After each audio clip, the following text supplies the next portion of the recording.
Voy a iniciar la grabación de la clase.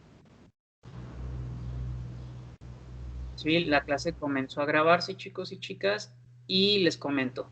Este, vamos a, la semana pasada vimos a Gordon Allport, ¿verdad? Con este autor que era un teórico sobre las teorías de la personalidad y que también un teórico creó su propia teoría de la personalidad, ¿sí? Con esta definición que vimos, con estos conceptos de este autor, que ustedes elaboraron en sus trabajos, ¿sale? Y vimos también que pues este autor tuvo un gran reconocimiento y un gran renombre en su país a pesar de la infancia que vivió, ¿sale? Y que fue un precursor o que sus ideas estaban, coincidían, ¿sí? Con las ideas que más adelante vamos a ver en los autores de la psicología humanista. ¿Sale? Pero antes de irnos de lleno a estos autores de la psicología humanista, que van a ser Maslow y Rogers principalmente, y posteriormente Fritz Perls, que si bien no se le considera una psicología humana, dentro de la psicología humanista se le considera la Gestalt. ¿Por qué? Porque hay conceptos que extrae de esta postura o de este postulado psicológico, ¿sale? Entonces, pero antes de ir a este autor o a estos autores, que son los últimos tres, chicos y chicas, vamos a ir a los autores, ¿sí? Vamos a ir a un autor en específico, que es Viktor Frankl, ¿sí? Que es el autor de una psicología o una psicoterapia existencial que se llama logoterapia, ¿sale? Vamos a ir a este autor, vamos a revisar este autor, vamos a ver qué pasó este autor en el campo de concentración, vamos a ver que este autor qué desarrolló como teoría, ¿sí? La teoría de la logoterapia, ¿no? Uno de sus libros más conocidos de este autor es El hombre en busca del sentido, ¿sí? Es un libro que en su momento fue un bestseller, ¿sí? Este autor fue apoyado precisamente por Gordon Allport para publicar su libro en Estados Unidos y que se volviera un libro bestseller, ¿no? Porque, como les mencioné, pues Gordon Allport se volvió un autor de mucho renombre, ¿sí? Al cual las mismas editoriales de Norteamérica respetaban y apreciaban, ¿no? Entonces, fue Gordon Allport quien pidió que se editara y se publicara el libro de este autor, ¿sí? De Viktor Frankl en Estados Unidos, ¿sí? Y es en este país donde precisamente este libro se vuelve todo un hit, ¿sí? Se vuelve todo un libro de los más comprados, ¿sale? Y en gran parte gracias a este autor. ¿Por qué? Porque nuestro autor era de Viena, Viktor Frankl era un autor vienés, ¿sí? Europeo, ¿sí? De los europeos que tuvo que emigrar a Estados Unidos. Sí, yo ya les había mencionado que muchos europeos emigran a Estados Unidos por las condiciones históricas sociales de la Primera y Segunda Guerra Mundial, ¿sí? Y que precisamente Estados Unidos se va a volver, como por así decirlo, la cuna de grandes autores y psicólogos y médicos que van a desarrollar temas en torno a nuestra materia, en torno a nuestra carrera de psicología, ¿sale? Un poco les había mencionado en las clases pasadas dicha información, ¿vale? Entonces vamos a continuar con eso, pero antes de continuar con eso quiero compartirles, les voy a poner sobre la pantalla un material didáctico audiovisual, ¿sí? Sobre una autora de la cual ya les había platicado y que les voy a poner en diferentes momentos de la carrera. ¿Por qué? Perdón, de la materia. Porque nos es muy común, chicos y chicas, tener una atención dispersa, ¿sí? Y vamos a reflexionar de por qué la atención dispersa, porque en la clase del día de hoy vamos a leer, ¿sí? Vamos a leer todos en conjunto y es muy importante que todos ustedes traten de estar concentrados a la lectura, ¿sí? Traten de estar prestando atención a la lectura, que aprendan a sostener su atención, ¿sí? Porque precisamente ustedes se van a dedicar a una carrera que tiene que ver con el que prestemos atención, ¿sí? Que sostengamos nuestra atención, que no nos distraigamos, ¿sí? Ni con el exterior, ni con el ruido interno, ¿sale? Entonces, vamos a reflexionar un poco sobre lo que nos dice esta autora, sobre lo que pasa en la actualidad en pleno siglo XXI, porque yo siempre les he dicho que es muy importante también que nosotros relacionemos la información que vamos aprendiendo con las condiciones sociales, históricas y actuales que se están viviendo, ¿sale? Porque bajo las condiciones sociales e históricas que se viven en la actualidad, es bajo esas condiciones que los pacientes llegan a terapia, ¿sí? Los pacientes niños, los pacientes adolescentes, los pacientes adultos, ¿sí? Y ya hemos reflexionado que la esfera social, la esfera histórica, son sumamente importantes en el desarrollo de la personalidad, en la adaptación de la personalidad, en los cambios de la personalidad, ¿sí? En la personalidad dinámica, que es cambiante y se adapta constantemente al medio entorno que lo rodea, ¿sale? Entonces vamos a reflexionar y esperemos pues que les agrade y les sea un buen complemento para todo lo que vamos a ir desarrollando. Voy a compartir pantalla, ¿sí? Y me dicen si se escucha y se ve.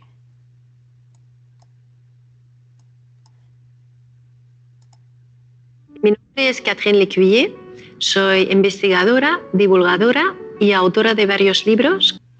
¿Sí se escucha, chicos y chicas? Sí, profesor.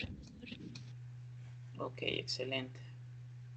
Pues voy a apagar mi cámara para que consuma menos internet y que les llegue con mayor claridad la información, ¿no? Entonces ya me dijeron, ¿sale? Vamos a revisar esta información, quiero que la reflexionen, ¿sí? Respecto a esto que les menciono, ¿no? De la importancia de que nosotros, incluso como adultos, todos los que estamos aquí presentes en esta clase, porque todos somos adultos, ¿sí?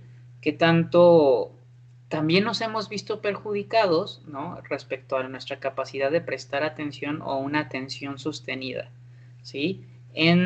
Inmersos nosotros ya como adultos en esta era tecnológica. Como educar en el asombro y educar en la realidad. Hola, soy Catherine. Encantada. Yo soy Mariano. ¿Qué tal? Yo soy padre de un niño de pequeña edad y quería hacerte algunas preguntas. Todos podemos comprobar cómo los niños se quedan fascinados ante una televisión o una tablet. ¿Tú crees que debemos evitar ese impulso? Bueno, primero hemos de saber que esos dispositivos son altamente adictivos, porque introducen al niño en un círculo de recompensa a través de la producción de la hormona de la dopamina. No solamente a los niños, chicos y chicas, también a los adultos. Lo que ocurre ante la pantalla en esas edades tempranas, en las que aún no se tienen todas esas cualidades desarrolladas como la templanza, la fortaleza, es fascinación, no es atención sostenida. La atención es una actitud de descubrimiento, una actitud de apertura ante la realidad. Es la actitud activa del que formula preguntas, busca respuestas, está a la expectativa de lo que se encuentra, sin ningún filtro ni prejuicios. En cambio, la fascinación es una actitud pasiva, pasiva ante estímulos novedosos, frecuentes e intermitentes. Es la actitud de embotamiento, podríamos decir, ¿no? del que está todo el día buscando sensaciones nuevas. La crisis educativa yo creo que es principalmente una crisis de atención. ¿Cuáles son los efectos de exponerse demasiado tiempo a una pantalla? ¿Cuáles son los efectos que generan? Pues los estudios citados por las principales asociaciones pediátricas asocian la exposición a la pantalla en edades tempranas con adicciones, inatención, disminución en el vocabulario, impulsividad, entre otras cosas. Por ese motivo, en el 2017 la Asociación Pediátrica Canadiense recomienda antes de los 2 años, 0 pantalla, y de los 2 a los 5 años, menos de 1 hora al día. Y añade que han de ser contenidos, como es lógico, que están adecuados a la edad del niño, no tanto a nivel de contenido como del ritmo. hemos de saber que esas recomendaciones no son recomendaciones educativas, son recomendaciones de sanidad pública, para la salud neurológica de nuestros hijos. Y acaba su recomendación con una frase importantísima que rompe con muchos mitos muy difundidos, son mitos tecnológicos, diciendo: ningún estudio apoya la introducción de las tecnologías en la infancia. Pero, ¿qué le recomendarías a aquellos padres que quieren dar marcha atrás, retroceder en el uso excesivo de las pantallas, pero no saben cómo hacerlo, no pueden, no encuentran la forma? No es prohibir por prohibir. La idea es dar a nuestros hijos alternativas excelentes. La Academia Americana de Pediatría lo dice claramente. Los niños aprenden de las interacciones con humanos, no con pantallas. Encontrarse con una mirada, conectar con ella, hacer un agujero en el bosque para esconder una piedra mágica, ¿no? Escuchar un secreto de un amigo y guardarlo, planificar la construcción de un castillo con trozos de cartones, ¿no? Todas esas actividades que ayudan a desarrollar pues, esas funciones ejecutivas como la atención, la planificación, la memoria de trabajo, y que nos ayudan a desarrollar esas virtudes como la fortaleza, la templanza, que luego son cualidades que permitirán a esos niños usar las nuevas tecnologías de forma responsable. Yo creo que sería un disparate afirmar que adelantar el uso de las nuevas tecnologías, adelantar la edad de uso, fomenta el uso responsable de las nuevas tecnologías. Porque pues es como decirle a un niño pequeño que se tome un vasito de agua de una boca de incendio, y además sin que le salpique.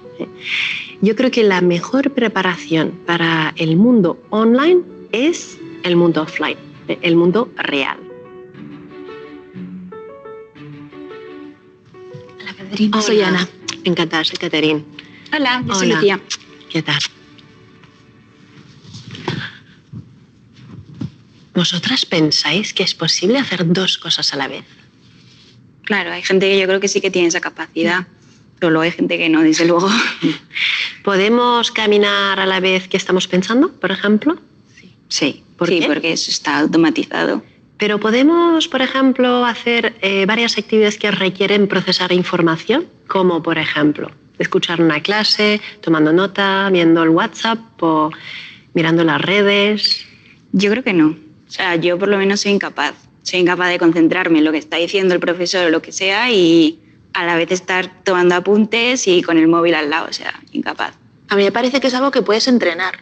O sea, por ejemplo, un médico cuando está reanimando a una persona, pues está realizando una maniobra, evaluando al paciente, leyendo, escuchando lo que le dicen y todo esto mientras va pensando cuáles son los siguientes pasos, porque claro, ha entrenado para eso, entonces sí que creo que se puede. Y cuando hacemos varias cosas a la vez que requieren procesar información, ¿ganamos en tiempo y en eficacia?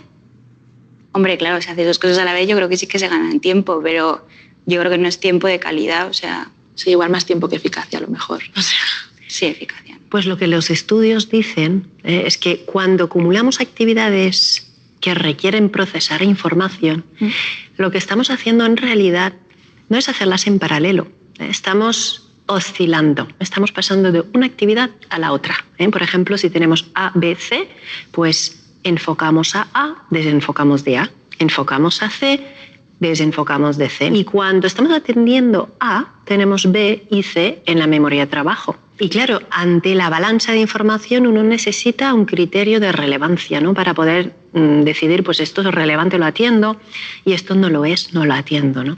En la Universidad de Stanford, hace unos años, hicieron un estudio en el que se preguntaron si los que hacen multitarea tecnológica oscilan mucho, usan mucho la memoria de trabajo y usan mucho el criterio de relevancia, entonces deben ser muy buenos en esas tres cosas, ¿no? Como dices sí. tú. Entonces, ¿en qué de estos tres parámetros pensáis que los que hacen multitarea tecnológica daban mejores resultados? Oscilación, memoria de trabajo o criterio de relevancia? Yo igual diría criterios de relevancia. O sea, porque al final son capaces de ver qué es importante y lo que no y quedarse solo con lo más relevante. No sé. Pues yo pienso que oscilación. Pues la respuesta es en ninguno. Porque cuando estamos haciendo muchas cosas a la vez, la oscilación lleva a pérdida de eficacia, el colapso de la memoria de trabajo lleva a más errores, a más superficialidad. ¿Y sabéis lo más impactante de ese estudio? El director de ese experimento, ¿no?, que es Clifford Nass, concluye diciendo: los que hacen multitarea tecnológica son enamorados de la irrelevancia. ¿Qué os parece? Sí. Acordaos esto, las tabletas, los móviles, pues es un gran consumidor de nuestra atención, ¿no? Sí. Y cuando no llevamos las riendas en su uso, entonces lleva a un empobrecimiento de la atención. Sí. Pues muchísimas gracias. Gracias. Hola, Catherine. Hola, encantada. Soy Berta. Soy Catherine. Encantada, un placer. Igualmente.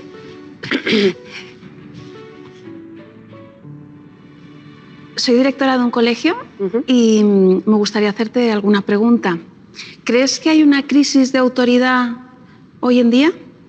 La autoridad se está perdiendo, creo, por el concepto erróneo que se ha tenido de ella durante mucho tiempo, ¿no? Es verdad, porque lo digo yo, no es un argumento válido, porque la autoridad educativa no es fuente de conocimiento de por sí. 2 más 2 son 4, pero no porque lo diga yo, son 4 porque es verdad. El educador transmite conocimiento, pero no genera verdades.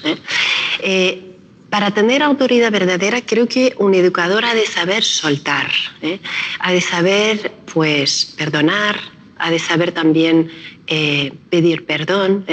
Los alumnos, los hijos, han de ver que sus maestros, sus padres, no actúan motivados por el deseo de llevarse siempre la razón.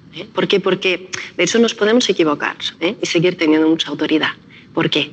Porque el factor clave de la autoridad no está en la perfección, está en la confianza. De hecho, no existen educadores perfectos, tan solo existen aquellos que, escudándose detrás de la autoridad, pues fingen serlo. La idea es que los alumnos han de ver que sus maestros, sus padres, están al servicio de su educación, no que los alumnos están al servicio del cumplimiento de unas normas estrictas, ¿no? Hemos de preguntarnos por el sentido y por la razonabilidad de las normas que imponemos en relaciones con los fines que pretendemos conseguir, ¿no? De hecho, en la educación, como pasa casi siempre, ¿no?, el problema ocurre cuando mezclamos fines y medios. Claro. Hoy el rol del docente ha cambiado. Los niños y las niñas tienen acceso a la información en la tablet, tienen todo el conocimiento ahí. ¿Eso no hace que se cuestione el concepto, la autoridad del docente? Tendemos, desde hace unos años, a dar más importancia a las metodologías y a los dispositivos que a los contenidos y a los maestros. ¿Es acertado eso? La respuesta se encuentra en un estudio realizado por McKinsey en el año 2011, en el que se analiza 20 sistemas educativos en todo el mundo. Es interesante porque el estudio explica cómo sistemas educativos con gastos similares pueden llegar a tener resultados distintos. Y entonces el estudio concluye diciendo: la calidad de un sistema educativo nunca estará por encima de la calidad de sus docentes. Porque el maestro es la clave en el éxito de un sistema educativo. Porque el maestro es aquel que conoce y ama su materia. Es aquel que la transmite con pasión, con afecto, con sensibilidad, con intuición, cualidades que nunca tendrán los dispositivos tecnológicos. ¿Qué opinas de las nuevas pedagogías innovadoras? Flipped Classroom, trabajo con las tablets en el aula, trabajo cooperativo. la eliminación de las asignaturas. Pues mira, habría que hablar de cada uno en su contexto, ¿eh? Pero creo que es importante distinguir modas de propuestas valiosas, ¿eh? Es importante que nuestros hijos tengan una educación basada en las evidencias, no en las modas y tampoco en las ocurrencias, ¿no? La educación, hemos de acordarnos, ¿no?, que no es verdadera porque es innovadora, sino que es innovadora porque es verdadera. ¿Hay alguna forma de casar la educación clásica con las nuevas pedagogías? Agustín de Hipona decía hace muchos años, una vez los maestros han explicado las disciplinas, entonces los alumnos juzgan en sí mismos si han dicho cosas que son verdaderas, ¿eh? Y acaba diciendo, entonces es cuando aprenden, ¿eh? Entonces vemos que esto de que el alumno es protagonista de su educación, pues no es un invento de las nuevas pedagogías, ¿eh? Sin embargo, ellas nos lo recuerdan, ¿eh? Nos ayudan a alejarnos del conductismo, del mecanicismo que ha caracterizado una corriente de la educación tradicional durante mucho tiempo, ¿eh? Que nos ha hecho ver al niño como un ser pasivo, ¿eh? Un ser programable al que vamos echando pues conocimiento, ¿eh? Pero ojo, porque esto de que los alumnos son protagonistas de su educación no quiere decir que el alumno se invente la realidad, ¿eh? Quiere decir que el alumno descubre la realidad, pero con la ayuda del maestro, ¿eh? Lo hace suyo, ¿eh? La realidad no se construye, se descubre. Entonces, esa interpretación, podríamos decir, no ontológica del constructivismo, sí sería un punto de encuentro entre la educación clásica y la educación, las nuevas pedagogías. Y creo que esto se ve muy bien reflejado en los escritos de María Montessori, que reconcilia muy bien la educación clásica con las nuevas pedagogías, cuando ella dice, nuestros hijos no hacen todo lo que quieren, sino que quieren hacer todo lo que hacen. Bueno, pues muchísimas gracias. Gracias a ti, Berta. Ha sido un placer, Catherine.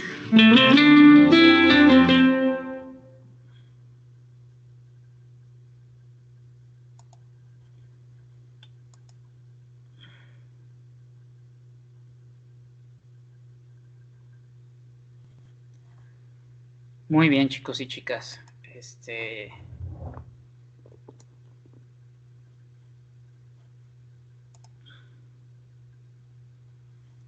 ¿Cómo van con...? Si escucharon, prestaron atención a lo que dice esta autora.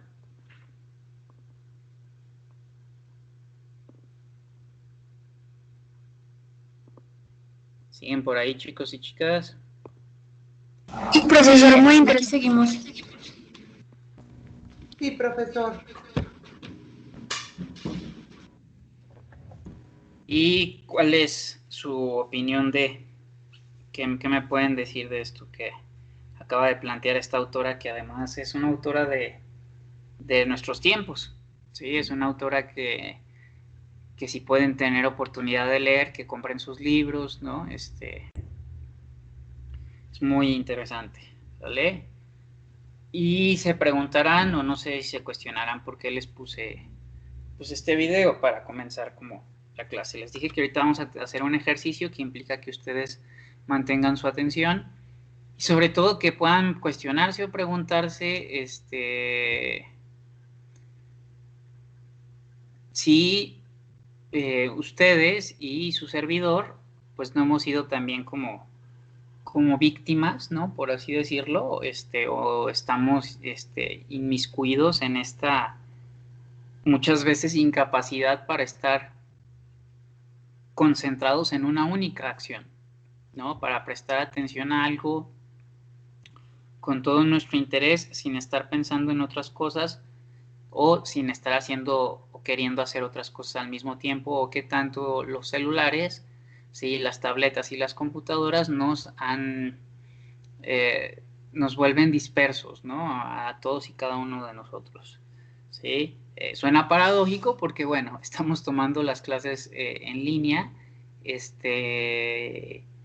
y ahorita es una necesidad adaptativa, ¿no? Nos estamos adaptando a la situación de una pandemia, pero es por ello que yo les decía que es importante, bueno, que ustedes dentro de la clase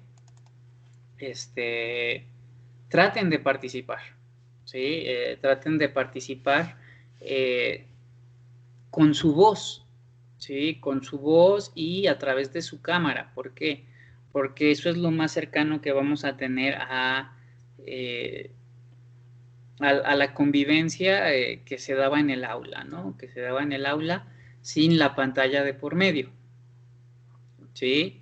Y esto es muy importante, ¿no? Porque en mayor o menor medida, todos y cada uno de nosotros, pues, estamos inmersos en estas tecnologías y claro que nos hemos visto afectados por estas tecnologías. O no sé si ustedes, alguien diga, no, yo estoy exento de ello. ¿Qué pueden decir, chicos y chicas? Si pueden abrir su micrófono. ¿Yo? Adelante, compañera. Ay, está maldita.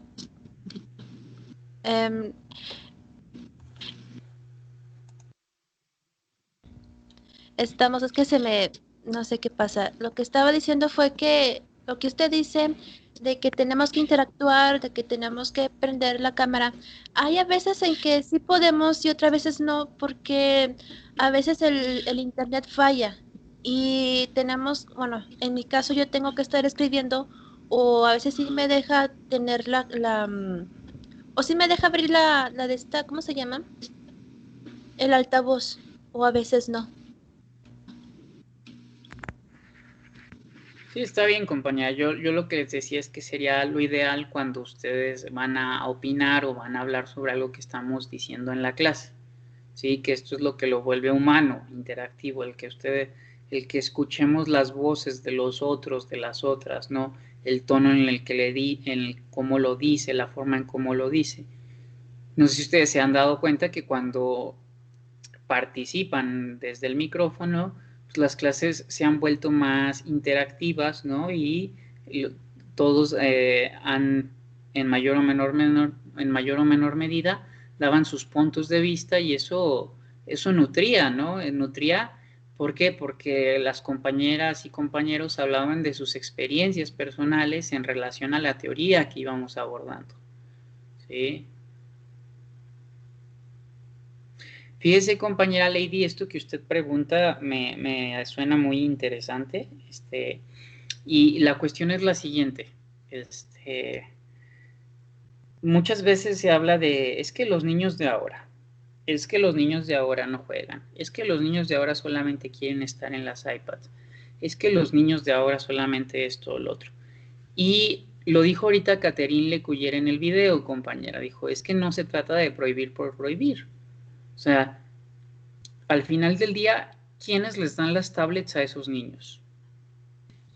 Sí, maestro, precisamente, perdón que le interrumpa, precisamente ahorita que estábamos escuchando el video, mi esposo estaba aquí y estábamos haciéndonos esa pregunta.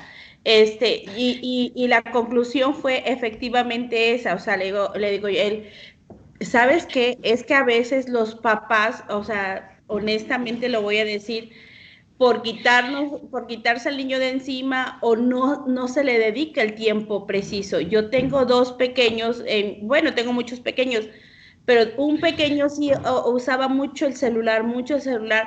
¿Qué pasó? Que lo metieron al fútbol y ya ahorita ocupa su tiempo en otras cosas y ya me dicen, ¿sabes qué? El celular ya ni lo ocupa casi, ¿no? Qué bueno, pero es prestar la atención al niño, siento yo, ¿no? Claro, compañera, acaba de dar en el clavo, ¿no? O sea, pues quienes han provocado o quienes provocan que los niños estén todo el día en las iPads, en las tablets, son los adultos, ¿sí? Y un ejemplo es el que usted nos dice, ¿no? Ya a veces porque no tengo el tiempo o a veces porque el niño se mantenga quieto, pues hacemos esto, ¿no? Hacemos esto y entonces después paradójicamente es el mismo mundo del adulto el que dice a los niños de ahora, no, es que ustedes no son como los niños de antes, ¿no? Que salíamos al parque, jugábamos canicas, que hacíamos esto. Pues sí, A los niños de antes se les llevaba al parque. A los niños de antes se les enseñaba a jugar a las canicas, ¿no? O sea, eran los adultos quienes introducían a los niños a este mundo del juego, ¿sí? Muchas veces, ¿sí? Entendemos que en las condiciones sociales e históricas de la actualidad, compañera, entre los trabajos de largas horas para los adultos, de 10, 12 horas, entre la inseguridad que se vive en las calles, etcétera, pues ha orillado a muchos padres de familia, ¿sí?, a mantener a sus hijos encerrados, ¿no?, con las iPads, con las tablets, con las televisiones, sin ir a interactuar al medio ambiente, ¿no?, sin ir y hacer esto en el afuera, ¿sí? Pero no son los niños quienes provocan esto, ¿no? Son los adultos quienes propician estas situaciones, ¿no? Por diversas circunstancias. Recordemos que no podemos generalizar, ¿no? Pero incluso cuando, como la compañera Lady dice, hacemos esto para quitarnos al niño de encima, para que el niño esté quieto, pues ese niño o esa niña no está aprendiendo a tolerar la frustración, ¿sí? No está aprendiendo a frustrarse, no está aprendiendo a aburrirse, ¿no? Y esta misma autora habla de que el aburrimiento, ¿sí?, es el parteaguas para la creatividad, ¿sí? Que un niño va a inventar algo, ¿sí?, que un niño va a hacer algo nuevo, va a intentar algo nuevo, en la medida en que se le permita aburrirse, ¿no? En la medida en que no se le atiborre de estímulos y estímulos visuales, que además, como lo dijo la autora, lo que hacen es generar adicción en el cerebro, porque lo que hace en estas tabletas es que nosotros segreguemos dopamina, ¿sí? Que recordemos que esta dopamina es el mismo neurotransmisor que se segrega en grandes cantidades cuando una persona se está drogando o cuando una persona se enamora, ¿verdad? Pero es por ello que se vuelve adictivo, ¿sí? Ahora, aquí esta autora habla de los niños y las niñas porque pues son los que dependen de los adultos, ¿no? Profe. Pero también los adultos estamos inmersos en esta adicción a las tecnologías, o sí, estamos exentos de... Profe, disculpe que le interrumpa. Yo digo, yo eso sí también lo he visto, o sea, últimamente la gente ya ni platica en los camiones ni en ningún lugar, o sea, ellos están siempre, y a veces la misma familia, estamos todos en nuestro celular, ¿no? Pero yo tengo una curiosidad. Estamos hablando de los niños que han nacido con todas estas tecnologías y que a veces la circunstancia, como está usted diciendo ahorita en la clase, orillan a que pues tengan una tablet o una televisión por todo lo que existe fuera de la casa. Pero ¿qué va a pasar con esos niños cuando lleguen a una edad adulta? O sea, por ejemplo, yo digo, la verdad es que yo con mis sobrinos nietos, sí les tengo aquí columpios, resbaladillas, sub y baja, jugamos a las escondidas, o sea, siempre que vienen, por eso a ellos les gusta venir a la casa, porque yo trato de jugar con ellos lo más que yo pueda, pero si no tienen este estímulo los niños a esta edad, ¿qué va a pasar con ellos cuando lleguen a su adultez? Y yo creo, compañera, que no podemos predecirlo, como tal, no podemos hablar de predicciones, pero por ejemplo, si podemos decir, si un niño no aprende a tolerar la frustración, cuando llegue a una vida adulta, va a ser muy difícil que tolere circunstancias o situaciones en las que implique que tenga que frustrarse, en las que implique que tenga que reconocer que en muchas ocasiones no todo depende de uno, sino depende de lo que uno hace en relación a lo que es posible en el contexto y el entorno. O sea, ahorita no podríamos decir qué pudiera pasar con esa actitud, compañera. Creo que ya está pasando porque a muchas generaciones ya se les está educando desde este lugar, ¿sí? O quizás, compañera, compañeros de la misma clase son muchos que aquí han crecido ya con las tecnologías porque tienen 18 o 19 años. No estoy diciendo que estén en la misma circunstancia, pero ya nacieron con muchísima más tecnología que a lo mejor los que somos de 30, de 40, 45, ¿no? Y entonces no podemos decir como tal va a ser esto, ¿sí? Sino lo que estamos diciendo, compañera, o lo que se está evaluando es que cómo esto ya está afectando desde ahorita, ¿sí? Cómo esto ya está impactando desde ahorita. Claro que a futuro pues va a haber un impacto conforme al tiempo, ¿no? De qué va a pasar con estos adultos, ¿no? ¿Sí? Y me remito nuevamente a esta frase, ¿no? De Margaret Mead que les dije en las primeras clases, ¿no? Que decía que si queremos conocer la estructura de una sociedad, tenemos que voltear a ver cómo esa sociedad trata a los niños, ¿sí? Porque, como les digo, muchas veces se habla de, es que los niños de ahora, ¿no? Pero es que el niño y el adolescente siempre son un reflejo del ambiente adulto, ¿sí? O sea, el niño y el adolescente siempre son un reflejo, son un síntoma manifestado de lo que acontece en la vida adulta y de lo que acontece en el entorno y las posibilidades del entorno para ese niño o para esa niña, ¿sí? Que pueden ser limitantes, que pueden ser violentos, que pueden ser omitir cosas, ¿no? Que pueden ser negligentes, ¿no? Entonces, como tal, no podemos decir, compañera, qué va a pasar con esa actitud, pero podemos hacer ciertas predicciones como la que le dije de la frustración. No sé si me explico, compañera. Sí, profe. Bueno, este tema da mucha tela que cortar. Digo, porque yo me quedé pensando ahorita en la educación ahorita en la actualidad, mis sobrinitos pues sí manejan muy bien toda la tecnología, me enseñan a manejar a mí la computadora, que yo no sé muchas cosas, ¿verdad?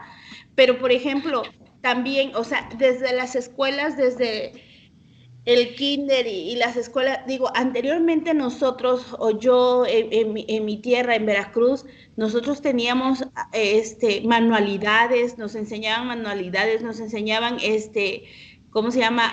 Los bailes tradicionales de la tierra, de nuestra tierra, o sea, la misma escuela nos enseñaban a nosotros muchas cosas que son de comportamiento personal con otro niño, ¿no?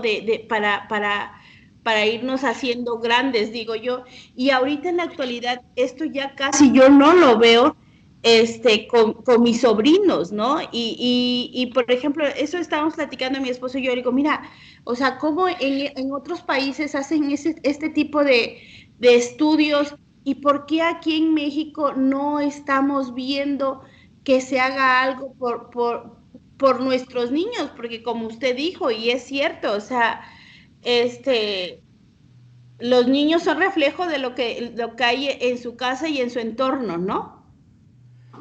Pues porque hay algo que se llama mundo capitalista y políticos corruptos, compañera. No tenemos que encontrar como ya el hilo negro a la situación.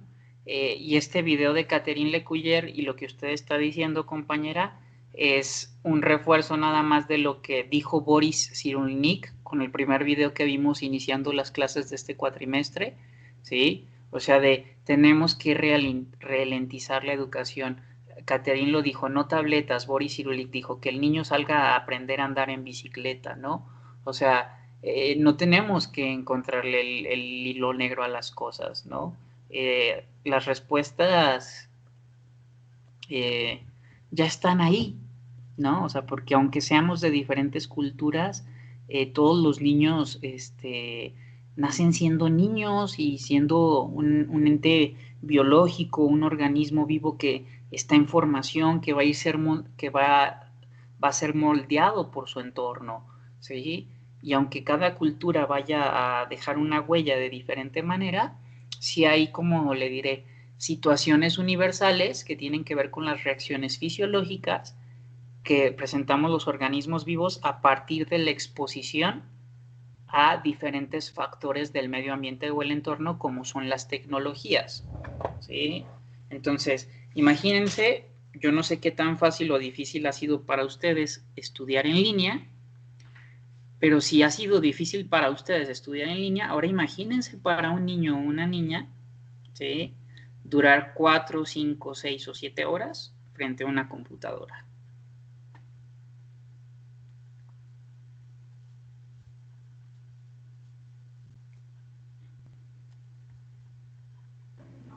Profesor, hace tiempo usted nos recomendó ver un documental en Netflix sobre las redes sociales. Sí, creo que se llama El dilema de las redes sociales, ¿no? Sí, exactamente.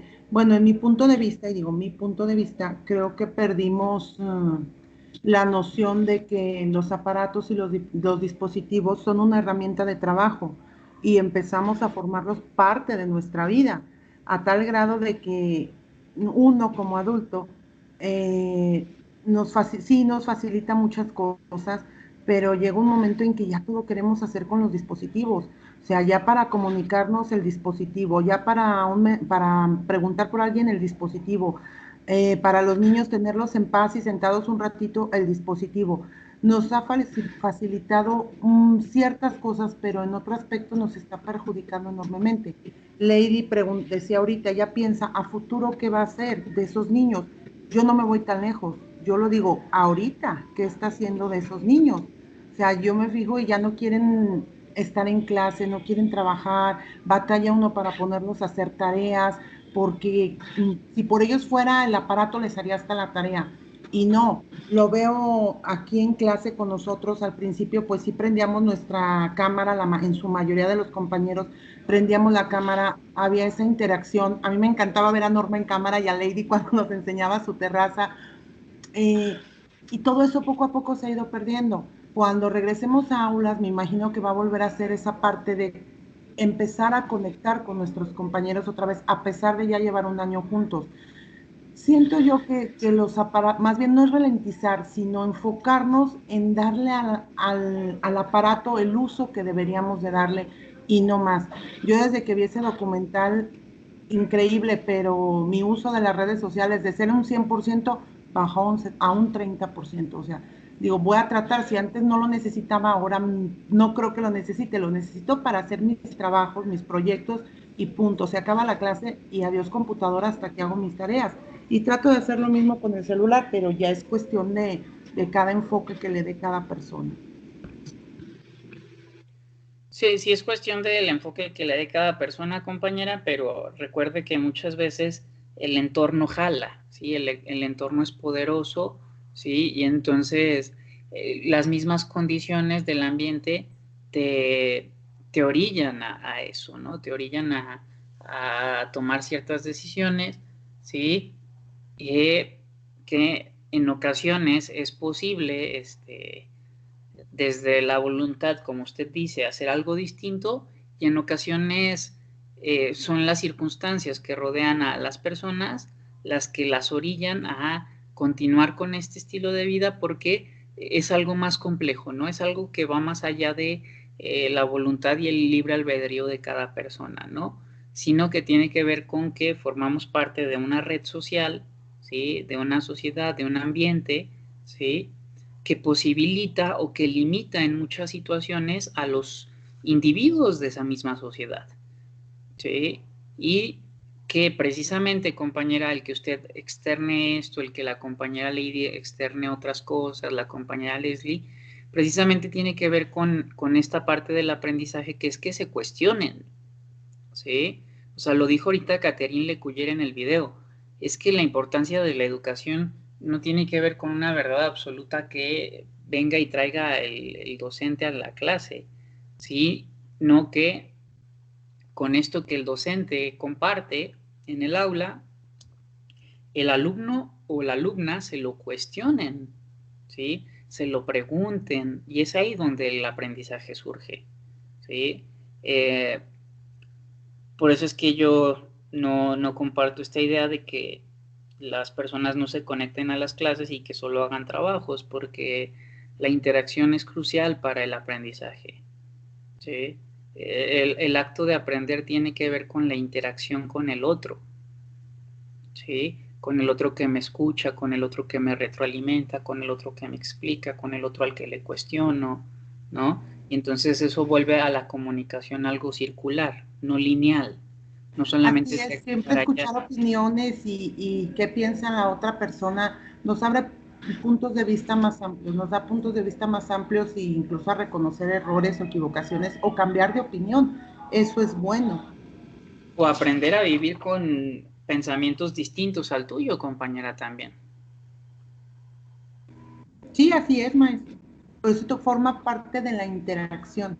Por eso casi no me gusta a mí escribir en el chat. La flojera, la verdad. Y disculpe. No, por eso es que yo prefiero que abran su micrófono, además de que es más rápido. Es más rápido que ustedes abran su micrófono a que estén escribe y escribe, ¿sale? Y entonces, en relación a esto que acabamos de reflexionar para iniciar la clase del día de hoy, ahora vamos a leer un artículo, ¿sí? Que va a implicar que ustedes presten atención, ¿sí? Vamos a ver qué tanto son capaces de mantenerse concentrados, de prestar atención a lo que se está diciendo, ¿sí? Lo que se está reflexionando, ¿sale? Y entonces vamos a ir a una lectura, ¿sí? Bueno, permítanme.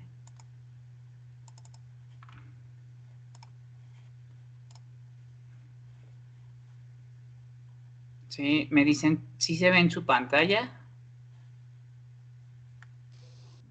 Sí, ¿Sí se ve el PDF? sí. No, en la mía yo no lo veo, maestro. A lo mejor es mi lab, no sé. Vamos a dar unos segunditos. Vamos a compartir nuevamente pantalla a ver si...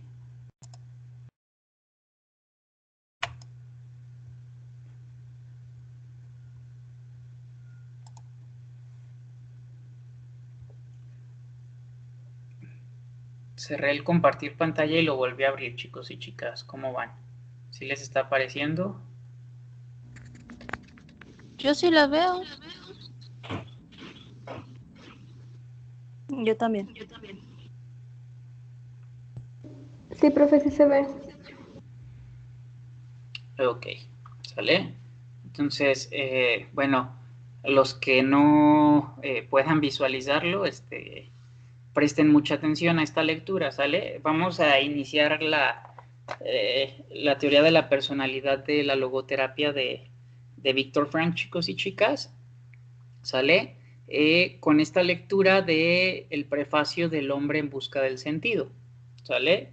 Este libro que, como les mencioné al inicio de la clase, pues es un libro que tuvo mucho impacto, ¿no? Que se volvió un libro muy vendido, ¿sale? En las clases pasadas una compañera nos platicaba ya un poco de este libro, ¿no? De que ya lo estaba leyendo, ya lo había leído, nada más que no recuerdo qué compañera nos había dicho. No sé si esté por aquí hoy en la clase.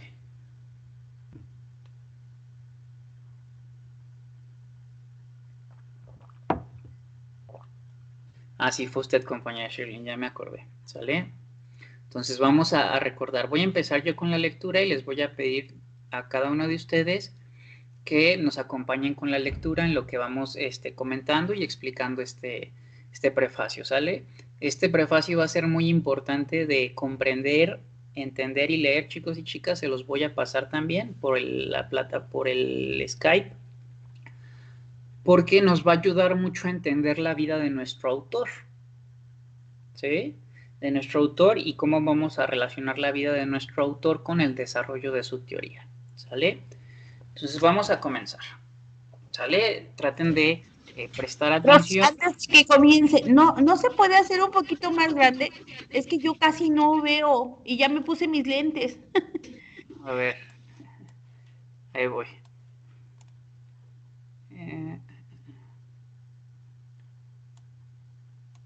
Ahí, compañera, ya ve. Sí, profesor, ya, gracias. Nada, es que creo que en las siguientes páginas va a estar la letra un poco más chiquita porque viene más contenido, ¿sale? Pero igual trate de prestar mucha atención a través del oído, compañera, ¿sí? Si no alcanza a leer, pero que esté escuchando lo que vamos a ir leyendo, ¿sale? Entonces, vamos a leer y es la oportunidad para que ustedes se den cuenta qué tanto son capaces de sostener su atención en una actividad y que yo no esté leyendo y ustedes estén ya volteando al celular o haciendo otras cosas. ¿Vale? Entonces, dice, recordar la tragedia en su totalidad y en su conjunto, en lo genérico, siempre amortigua el impacto de la turbación y provoca cierta opacidad a la auténtica crueldad del Holocausto. Al contemplar el cementerio de Auschwitz, con su inmensidad de hileras de cruces en perfecta simetría, solo parece albergar montañas de cadáveres apilados con cierta dignidad póstuma. Tras una muerte, entre paréntesis aparentemente sin sentido. Sin embargo, si el espectador detiene la mirada y el corazón en cada una de aquellas cruces, cambia completamente el paisaje de la abyección, porque le permite imaginar en cada hueco una vida malograda y frustrada. Aquí quizás yazca una persona que en plenitud del vigor y la creatividad presentía una carrera profesional prestigiosa y útil. Aquí una madre muerta con el corazón dolido por la suerte de unos hijuelos arrancados de un regazo a un fértil y acogedor. Allá, cercanos, un matrimonio que, tras sortear los múltiples avatares de una larga existencia, esperaba con sosiego el envejecer juntos. Más allá, a una joven le abortaron los sueños de un próximo matrimonio y de fundar una familia feliz. Más allá, todavía el cuerpo inerte de un niño o una niña que aún parece conservar helada una sonrisa ingenua nacida de una vitalidad en expansión. Si se suma al conjunto de ese dolor oculto y escondido más la ignominia, se obtiene el genuino sufrimiento y la barbarie de los campos de concentración. ¿Sale? Este es un preámbulo, chicos y chicas, que nos recuerda, ¿no? El impacto, ¿no? De lo que fue, pues, la Segunda Guerra Mundial y los campos de concentración de los nazis. ¿Sale? Sí. Y bueno, en relación a esta introducción a lo que el autor de este prefacio describe como una multitud de posibles vidas mal logradas o no logradas, ¿no? El joven que iba a ser artista y murió en el campo de concentración, la mujer que se iba a casar y murió en el campo de concentración, la pareja que soñaba envejecer y murió en el campo de concentración, etc. Bueno, una de aquellas multitud de vidas rotas fue la de Viktor Emil Frank, autor que nació en el año 1905 y murió en el 1997. De hecho, si no me equivoco, chicos y chicas, Viktor Frank para el año 1992 vino a dar una conferencia a Guadalajara todavía. Sí, o sea, fue un autor que murió a finales del siglo pasado. ¿Sale? Entonces, seguimos. Situemos a principios de la década de los 40 del siglo pasado en la ciudad de Viena. En esos tiempos, Viena aún ejercía un señoro influjo y romántico embrujo en los ambientes intelectuales de la época por su abrigo y mecenazgo en las artes y las letras, en la cultura. Aquella Viena, nadie lo puede negar o menospreciar, era un foco excepcional de la cultura, las artes y el civismo europeos. Se ha dicho bien que Viena es el último esplendor del pasado. L. Branjovic. Y para un psiquiatra además, Viena era el lugar de Sigmund Freud y de Alfred Adler. ¿Sí? No sé si recuerdan, chicos y chicas, que en la materia de teorías de la personalidad 1 yo les hacía hincapié y les mencionaba que Sigmund Freud, autor que vimos en la materia anterior, Alfred Adler con su psicología individual, que también vimos en la materia anterior, y este autor, Viktor Frank, son los tres grandes autores de la psicología en Viena. ¿Sí? Se consideran las tres grandes escuelas de ese país y los tres grandes precursores de estas tres escuelas, ¿no? El psicoanálisis de Sigmund Freud, la psicología individual de Alfred Adler y lo que viene siendo la logoterapia de Viktor Frankl, ¿sí? Viktor Frankl se encontraba en la rampa de lanzamiento hacia un previsible brillante carrera profesional. Bien posicionado en los círculos médicos y con una incipiente pero prometedora consulta privada, acababa de ser nombrado director de la sección de neurología del Hospital de Rothschild en 1940, que atendía únicamente a pacientes judíos.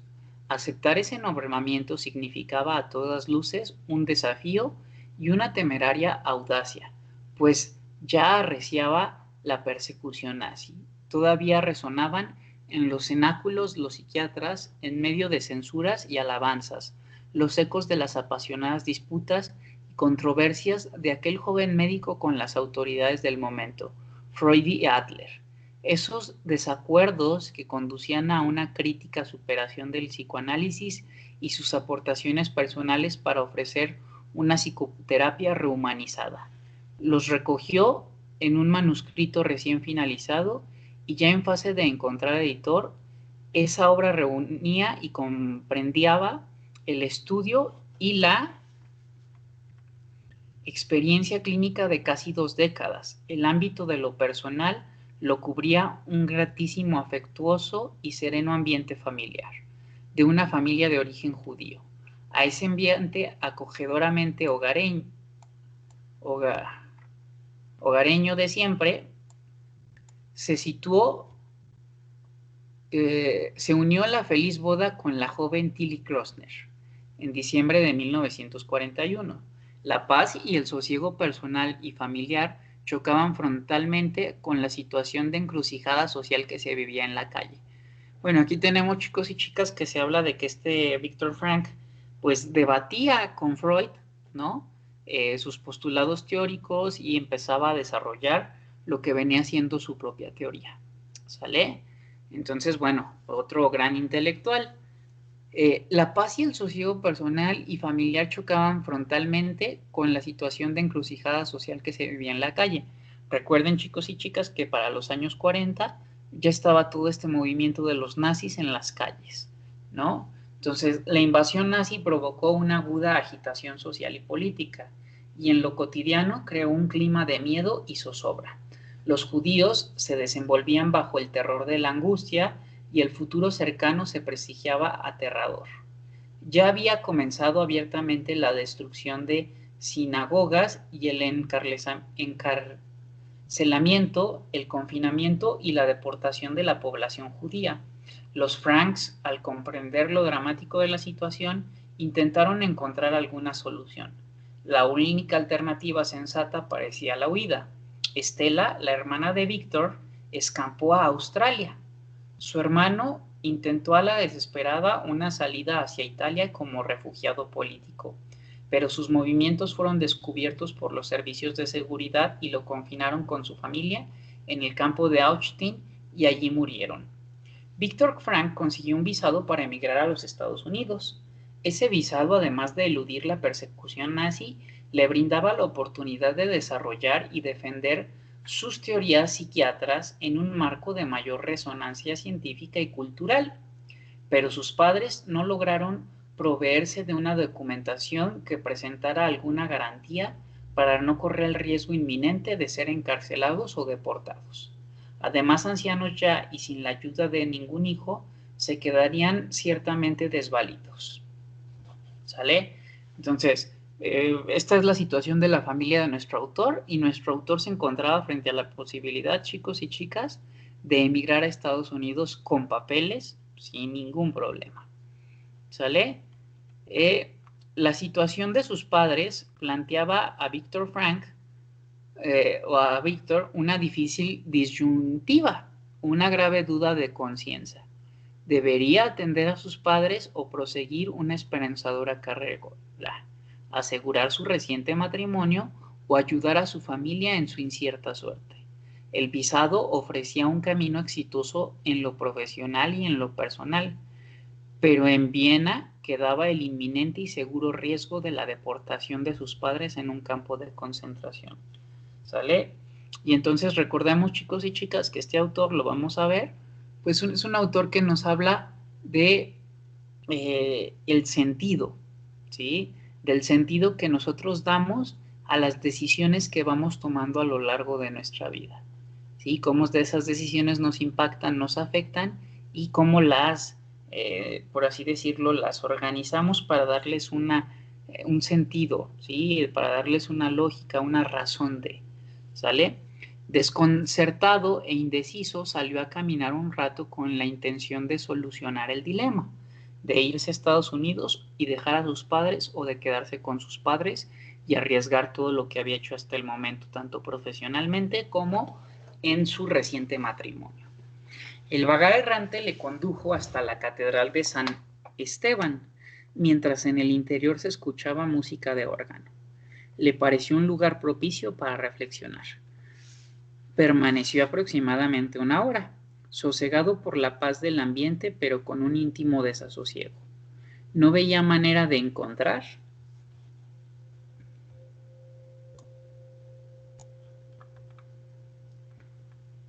una salida cabal. ¿Cuál era mi responsabilidad?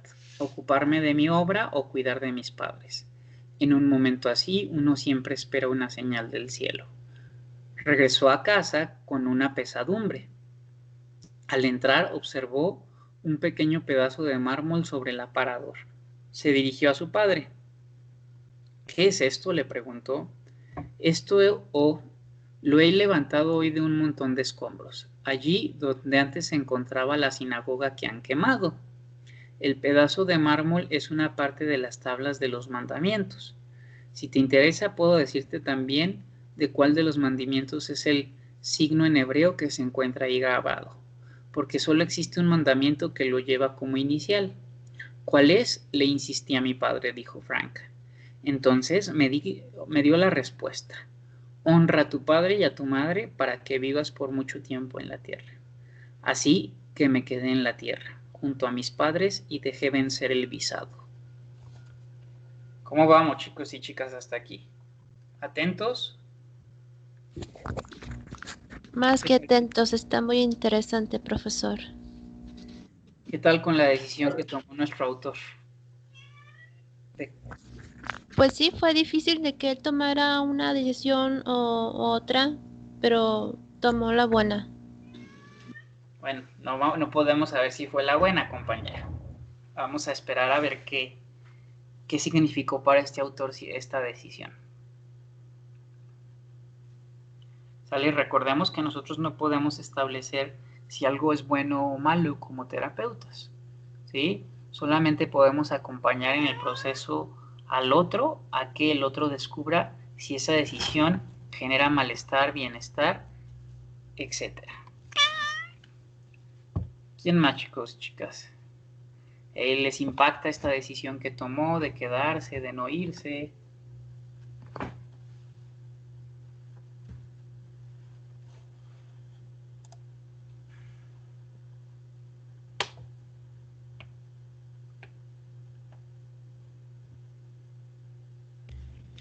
Pues quizás para él era más importante eso. Él fue a la iglesia pidiendo un mensaje, una señal, y la señal él creyó haberla obtenido cuando le dice su padre eso, ¿no? Del mármol. Así es, compañera. Sí, y acaba de decir algo que es muy importante. ¿Sí? Que nuestro autor, bueno, tenía creencias religiosas, ¿sí? Que las creencias religiosas forman parte también de nuestra persona, ¿sí?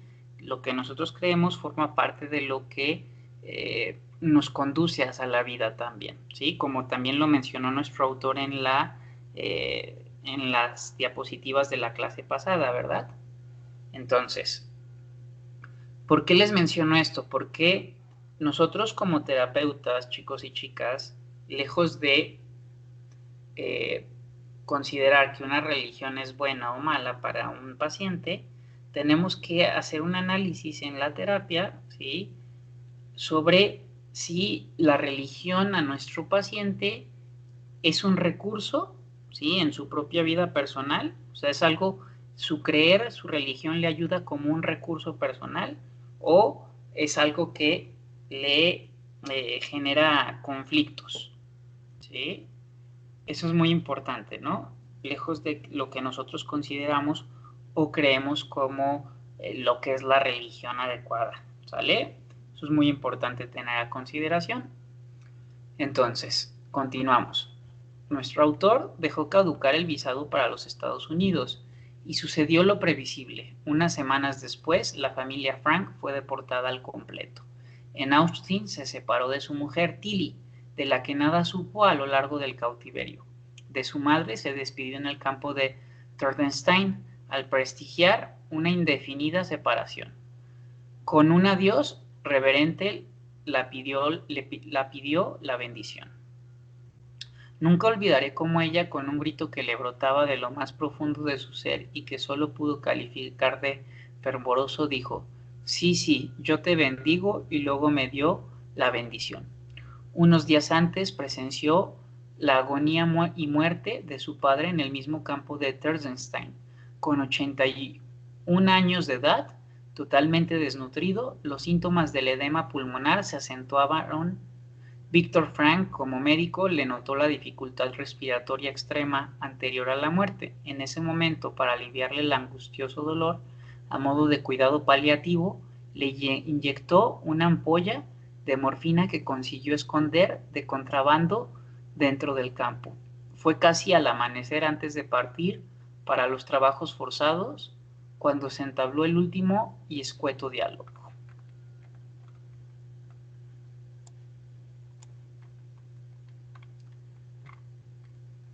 ¿Todavía tienes dolores?, le preguntaba Víctor Frank a su papá. Este le contestaba que no. ¿Tienes algún deseo? El papá contestó que no. ¿Me quieres decir alguna cosa? El papá contestó que no. Entonces, dijo Frank, lo besé y me fui. Sabía que no lo iba a volver a ver con vida, pero tenía la sensación más maravillosa que uno puede imaginarse.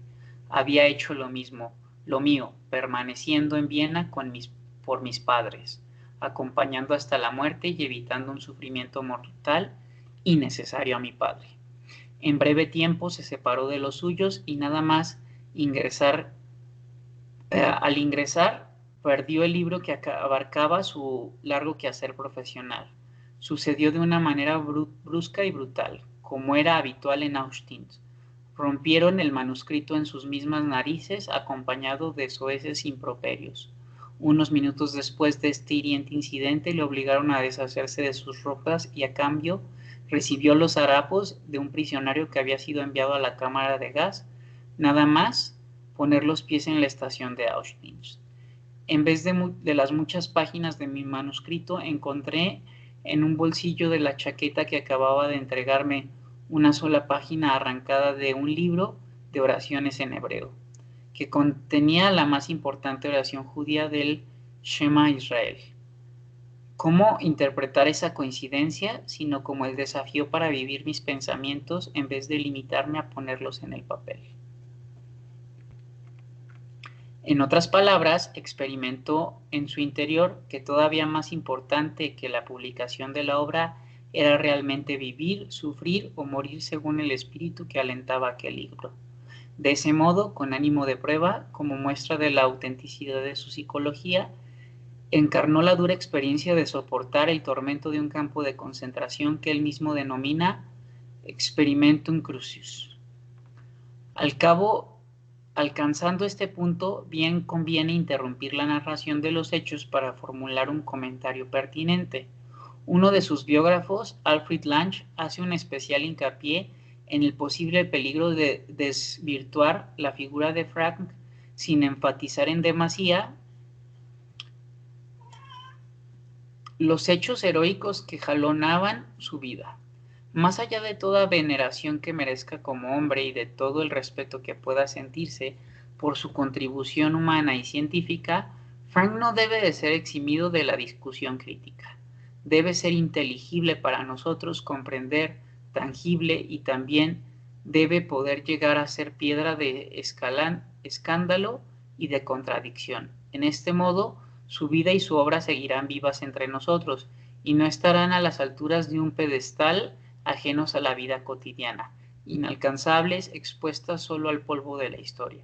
Es cierto, algunas entusiastas de Frank presentan a un hombre admirable, deslumbrante, pero difícilmente imitable.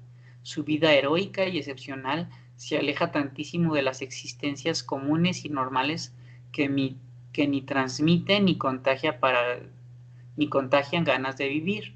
Por supuesto que para hacerse imitable, no es impredecible que un hombre presente un lado oscuro y desagradado en su existencia, pero sí resulta necesario percibir el ángulo frágil de su entereza.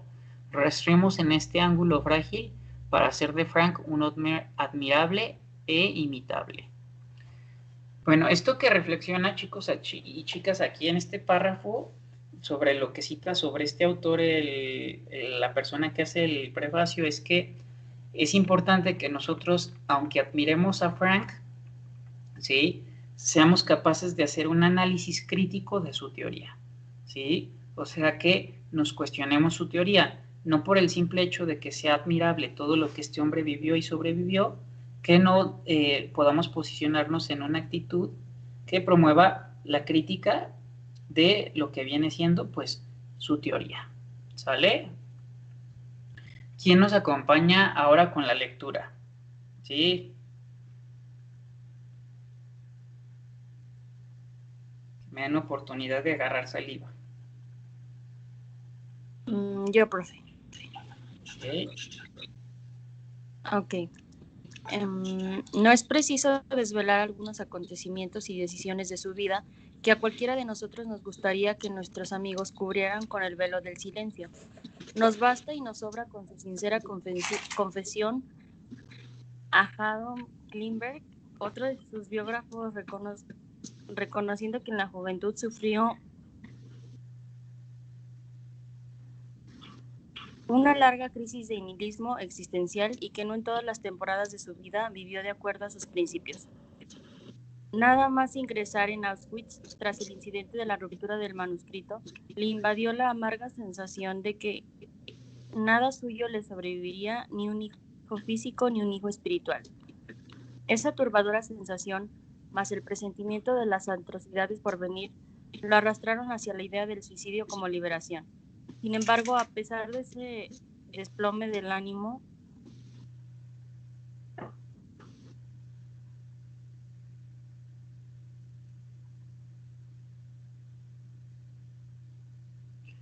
Compañera, ¿sigue ahí? durante la primera noche en el campo, me conjuré conmigo mismo para no lanzarme contra las alambradas, suicidarse. No resultaba tan difícil en Auschwitz tomar la decisión de no lanzarme contra las alambradas. En el fondo, tampoco tenía mucho sentido suicidarse, pues considerando con objetividad las circunstancias y aplicando un simple cálculo de probabilidades, al prisionero medio le quedaban muy pocas expectativas de vida. El prisionero, como fruto del shock del internamiento, Se muevo la página. miraba a la muerte con un cierto desdén, con un horror atenuado y soportable, pues infundía un mayor pavor enfrentarse con aquella atrocidad de vida. Una vida lastimera que los convirtió en unos pellejos de hombres, cuyo único y exclusivo horizonte se limitaba a salvar el pellejo. Extenuados, consumidos, harapientos, atestados de piojos, con endemas, enfermos, continuamente helados, con hambruna. Esas condiciones disculpan algunos comportamientos. Con un hambre atroz, yo mismo una vez saqué escarbando a la tierra congelada un pequeñísimo pedazo de zanahoria con las uñas. En Kaufering, no me después de invierno, también dormíamos sobre el frío suelo con los zapatos puestos, sobre el piso de los barracones. Recuerdo cuánto disfrutaba de cada pequeña ración de calor. No tenía tiempo para ir a las letrinas, así que solía orinarme encima de la ropa y aprovechaba el calor que aquello me proporcionaba después de haber trabajado en el exterior, donde hacía un frío terrible. Incluso en la cola del rancho me orinaba encima como si escupiera en el té caliente. Esa desgarradora situación también explica los profundos decaimientos del ánimo. Frank cuenta, Frank cuenta que el campo de Catherine III le canjeó un cigarrillo por una sopa aguada, pero en aroma a caldo, por una sopa aguada, pero en aroma a caldo. A su amigo Ben Scher, futuro actor de televisión. Permítame, compañera.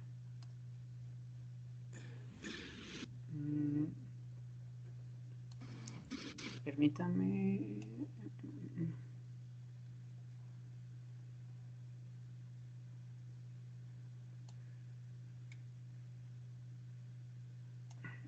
Listo, aquí era.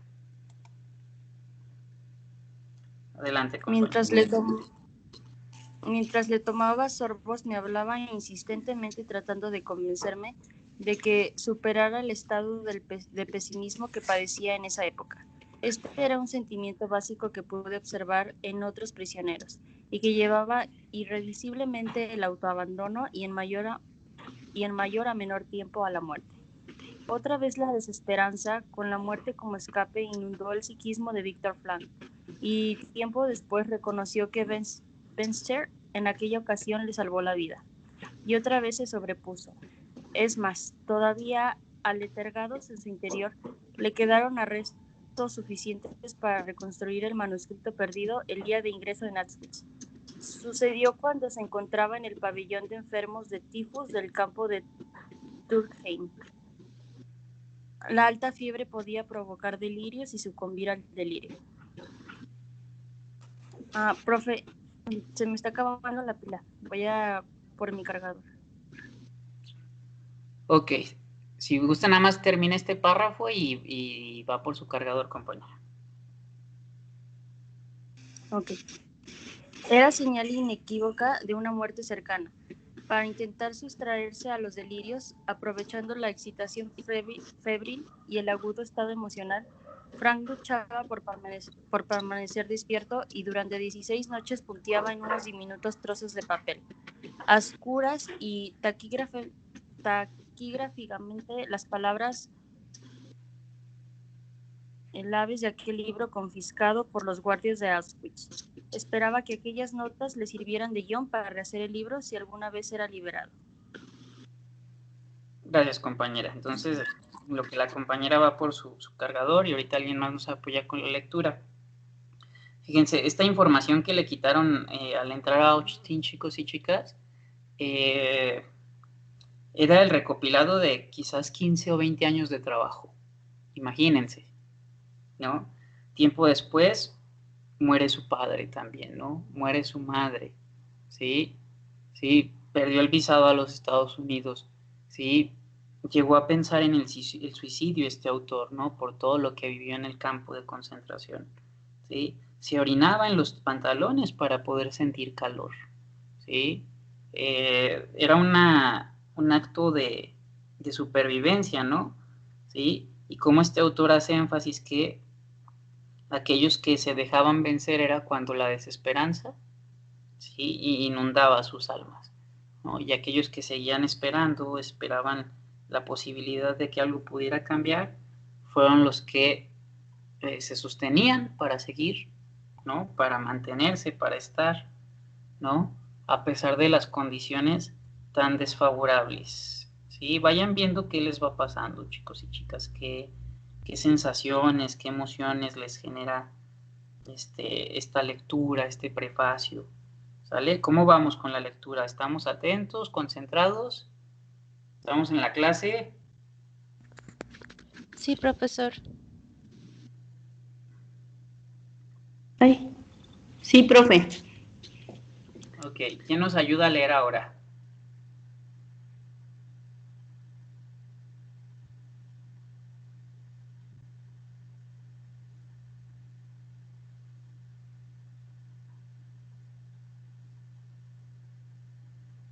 Además de su compañera que ya leyó.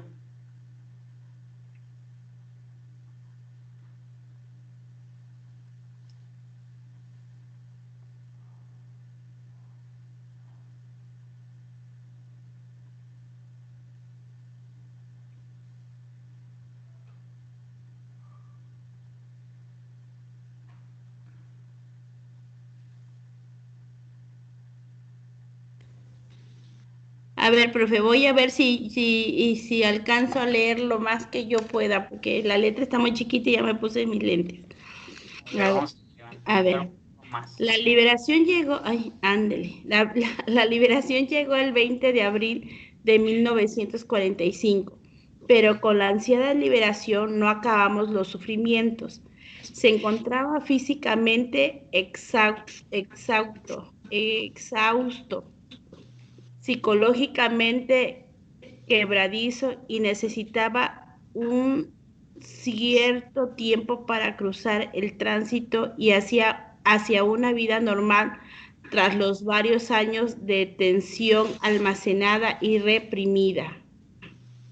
El último día que permaneció en Múnich antes de iniciar el regreso a Viena, se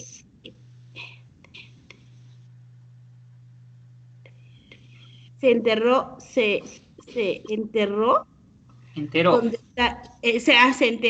con detalle de la muerte de su madre. No pasó la primera selección al ingresar en el campo de Birkenau y entró directamente en la cámara de gas 4 días después de la despedida. Y la entrañable bendición en el campo de Teresin. ¿Cómo es, profesor? Es que no. Ni yo sé pronunciarlo, compañera. Bueno, ok. Ese campo. Pocos días después confirmó su atormentada sospecha. Su mujer, de apenas 25 años, dejó la vida en Bergen-Belsen. Unos meses atrás, la afligida añoranza de su mujer despertó en Víctor Frank otro inhumano recuerdo. Al ingresar en el campo, su esposa estaba embarazada. Los nazis no permitían dar a luz a las mujeres judías, por eso fue forzada a abortar. Antes de consumarse el aborto, su mujer y él decidieron dar nombre a la criatura, Harry o Marion, según hubiese nacido hombre o mujer. De ahí la aparentemente enigmática dedicatoria de su libro Psicoterapia y Humanismo para Harry o Marion, que no han nacido todavía. Ay, la dedicada salud y el decaído estado de ánimo malamente soportaron la cruda noticia y los sombríos recuerdos. Fran se sintió tocar fondo afectivo y contemplando de nuevo la posibilidad del suicidio. Ay, Dios. Hasta el mes de agosto no llegó a Viena. En un rápido análisis de la situación, el balance era aterrador y desolador. Sin familia, sin hogar, ni cobijo, sin dinero, sin trabajo, casi sin conocidos. La mayoría de sus amigos no volvieron de los campos y los pocos que regresaron se hallaban en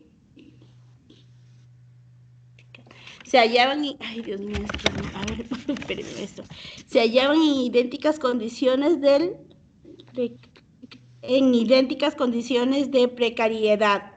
Algunos de los que habían permanecido en Viena y no podían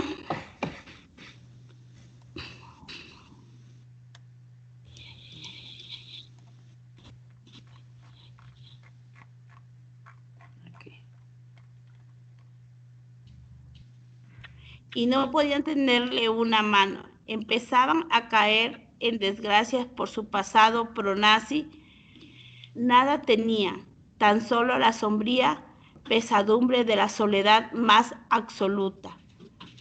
Fue a desahogar su desesperado corazón con su amigo y vecino Paul Polak.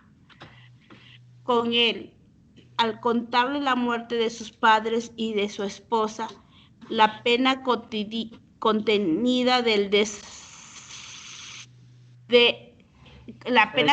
se desbordó y lloró durante interminables horas. Al atardecer se le ocurrió visitar al doctor Tuchman por si aún le quedaba alguna margen de maniobra para recomendarle en algún trabajo. Tuchman, con realismo, le advirtió que las posibilidades eran remotas y lejanas. No obstante, prometió tomar el asunto con todo el interés.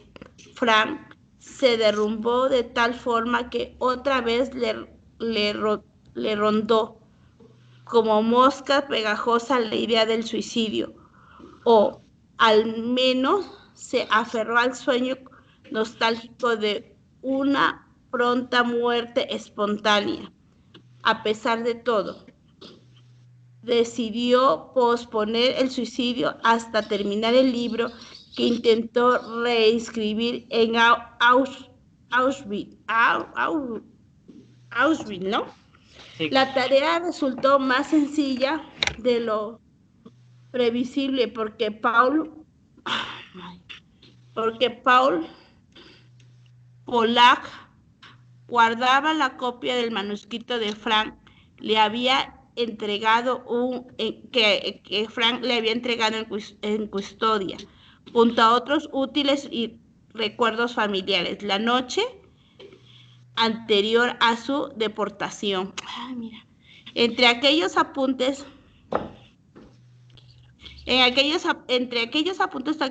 taquigráficos del campo y de la copia del manuscrito, pronto acabó la redacción definitiva del psicoanálisis y existencialismo. También encontró un puesto de neurólogo, inicialmente provisional, que le procuró los recursos mínimos para alquilar una habitación y sobrevivir. Además, conoció a Eleonor Katarina Schusswin, una enfermera de ojos vivarachos y de una dulzura engatusante. En resumen, Frank cobraba pausadamente vigor físico y psíquico, pero aunque le faltaba un último esfuerzo para guardar las penas en duermevela, entre las entretelas profundas de un profe, álcele porque ya no le veo. Entre las entretelas profundas de su intimidad. Hasta ahí, compañera. Su intimidad. Perdón, maestro, la lectura que fe estuvo, pero casi no veo. No se preocupe, está bien, no pasa nada. Por más que jalé lentes y acerqué la computadora, yo la siento muy chiquita. Disculpe. No pasa nada, compañera, es parte de... Lo importante es que se anime.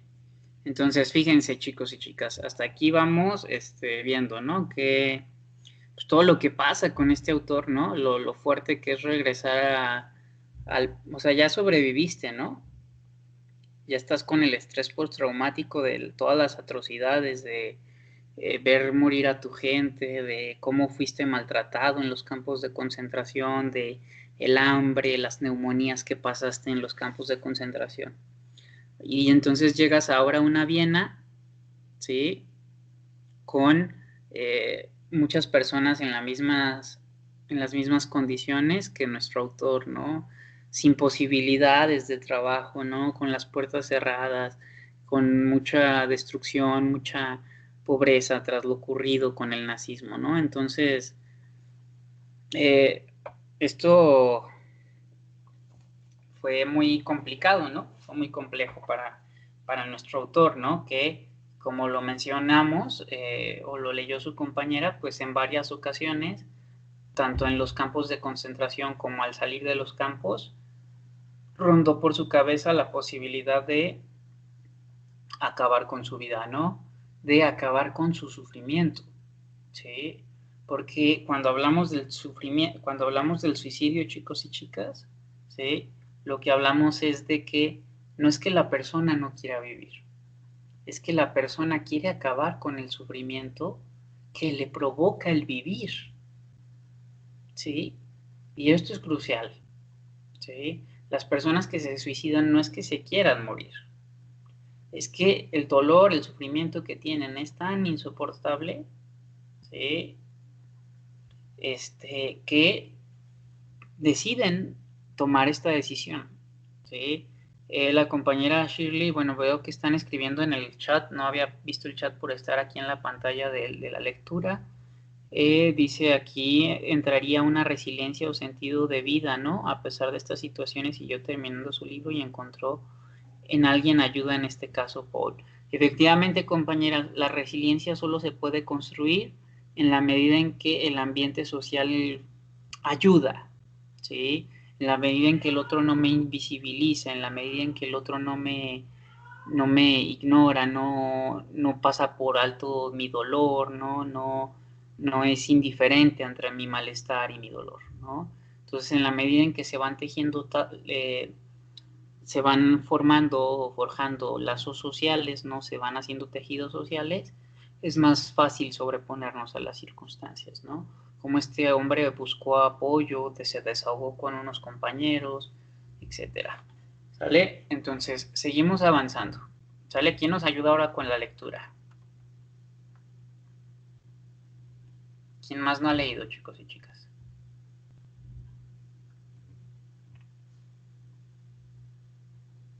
Abra su micrófono, compañera.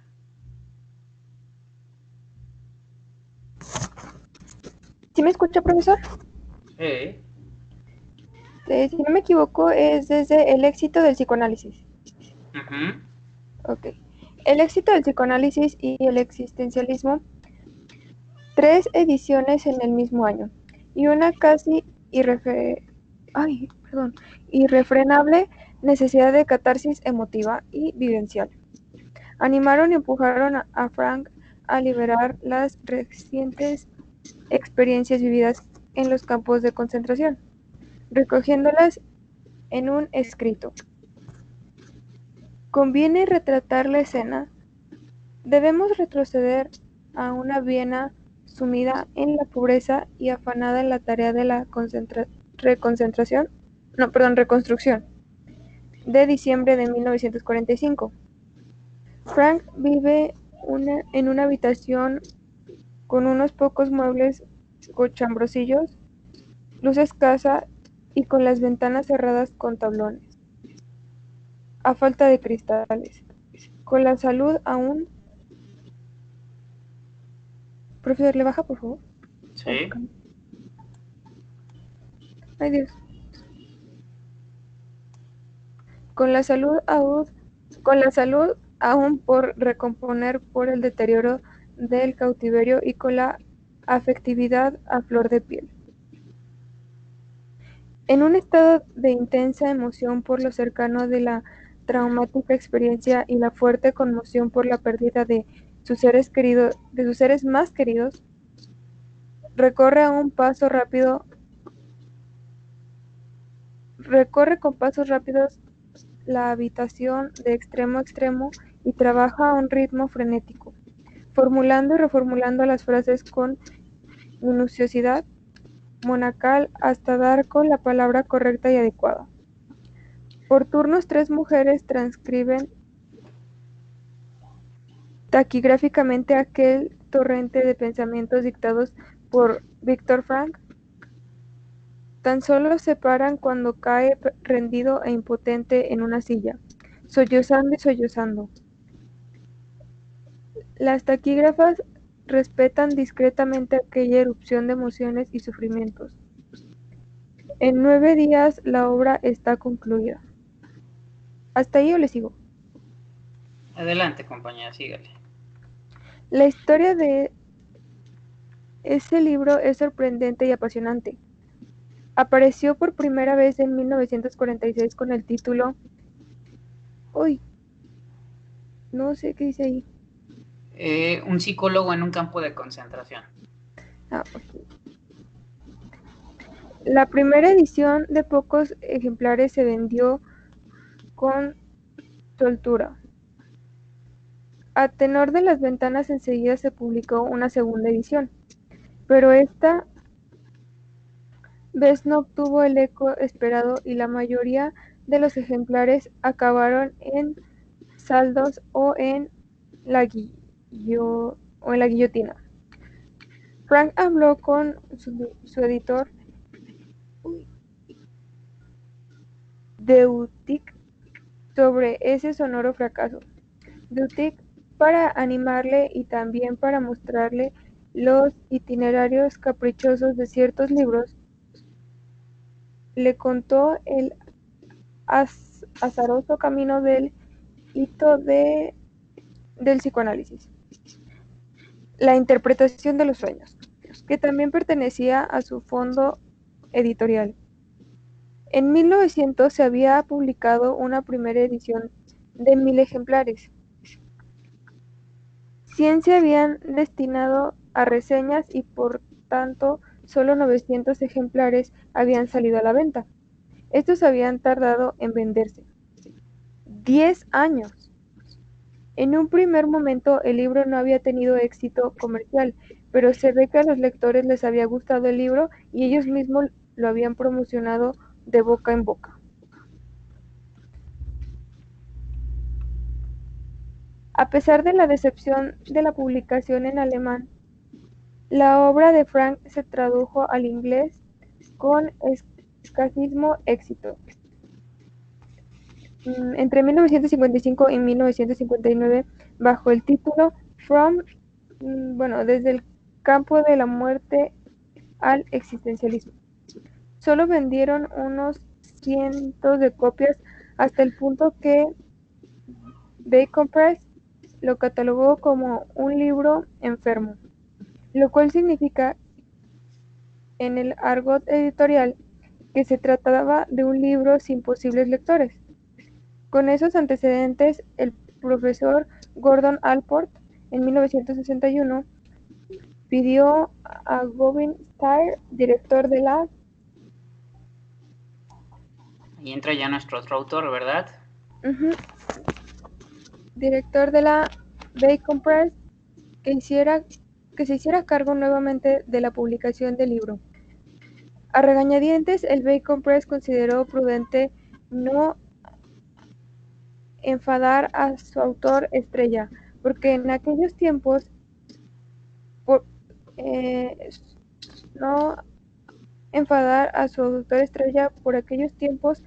y se comprometió a editarlo con la condición de que Frank añadiera a su relato autobiográfico una breve exposición de las nociones básicas de la logoterapia y del análisis existencial. De esta forma el libro salió al mercado editorial con un nuevo título: El hombre en busca del sentido. El éxito de esta edición resultó arrollador hasta el punto de convertirse en un modelo de las futuras ediciones, incluso de las traducciones a otros idiomas, y de hacer olvidar el título original del libro. En el año 1963 se encargó la Washington Square Press de la edición tipo libro de bolsillo con el nuevo título Men's Search for no sé qué dice. A pesar de seguir ignorado por los grandes periódicos y revistas, los lectores comenzaron a recomendar el libro uno a otro. ¿Les sigo, profesor? Hasta ahí. ¿Vale? Entonces, bueno, ya estamos viendo como lo que implica la travesía de todo este libro, ¿no? Y cómo es que Frank vivió semanas difíciles, ¿no? Donde estuvo hablando de todo lo que vivió en el campo de concentración, cómo todo lo que vivió en el campo de concentración va a dar forma y sentido a este libro. Sí, este libro que en un primer momento pues no va a tener mucho éxito. Cuando Gordon Allport solicita publicarlo nuevamente en Estados Unidos, ¿sí? Pues las cosas cambian, ¿no? Entonces, vamos a seguir, ¿sale? Les voy a leer nuevamente yo, chicos y chicas. Sale gracias a los que nos han ayudado a leer hasta ahorita. ¿Sí? A partir de ese momento se consumó como un rutilante éxito editorial. Richard Gutermann, catedrático de la Psicología General y Experimental de la Universidad de Viena, registró en 1986 149 ediciones de El hombre en busca de sentido, en más de 20 idiomas y con unas ventas brutas superiores a los 3 millones de ejemplares. En 1992, Frank afirmó que en Estados Unidos esa obra superaba los 9 millones de ejemplares vendidos en 79 ediciones. La historia de este libro es ejemplizante y paradójica de la relatividad del éxito. De un libro enfermo a ser declarado por la Library of Congress en Washington como uno de los 10 libros de mayor influencia en América. De ser tratado con cierto desaliño y silencio en las asociaciones y revistas científicas, hasta ser catalogado por Carl Jaspers como uno de los pocos grandes libros de la humanidad.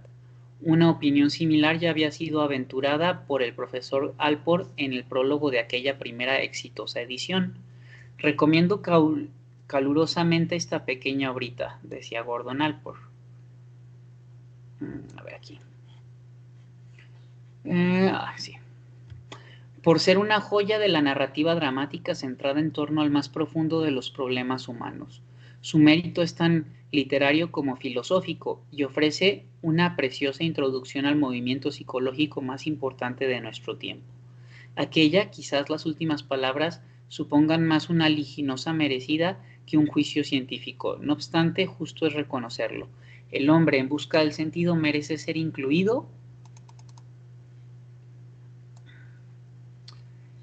en el catálogo de las obras clásicas que componen el patrimonio intelectual de la humanidad, tanto por la belleza de su literatura como por la profundidad de su análisis psicológicos, pero especialmente por la sutileza de su acrecentado humanismo, al describir con precisión y ternura la capacidad de bondad o maldad que cabe en el corazón del hombre, en la libertad humana. La narración de una vivencia salvajemente dramática adquiere, por la mesura del juicio y la livianidad de la pluma, un insólito e inusual tono de comprensión y ternura. Narra los acontecimientos con la imparcialidad de un simple testigo, jamás en tono de juez. Vale la pena leerlo todavía porque no destila ni una gota del resentimiento o del espíritu de venganza, y ni siquiera del sadomasoquismo habituales en este tipo de literaturas. En realidad, para un intelectual, El hombre en busca del sentido es un libro capaz de colmar la obra de toda una vida y labrante una hornacina en la galería de la historia. La apasionante trayectoria del libro nos oscureció la no menos apasionante vida de su autor. Retomamos los hechos en aquella lúgubre habitación en que dictó El hombre en busca del sentido en diciembre de 1945. Por mediación del Dr. Tuchmans, recomienza su actividad profesional en la sección de neurología del Policlínico. Este trabajo precario le permite la raquítica holgura económica como para pasar poco a poco del alquiler de la habitación al piso entero. También para ir soñando con la boda con Eleonore Catarain, que se celebra a mediados de 1947. El año siguiente obtiene la cátedra de Neurología y Psiquiatría en la Ateneo Lianés y a continuación se doctora en Filosofía. ¿Sale? A partir de la década de 1950, la actividad y el prestigio profesional de Viktor Frankl en Austria y en bastantes países centroeuropeos crece de manera gradual y paulatina. Contribuye a la expansión de ese prestigio, tanto profesional como personal, el rápido éxito de su libro Psicoanálisis y Existencialismo, su fama de conferencista ameno y ocurrente, y su gallarda y justa postura en no admitir la teoría de la culpa colectiva, aunque de mantenerla le cuesta soportar fuertes presiones de grupos influyentes. Este clima de figura controvertida apoya la notoriedad que le aporta su docencia en psiquiatría y neurología en la Universidad de Viena.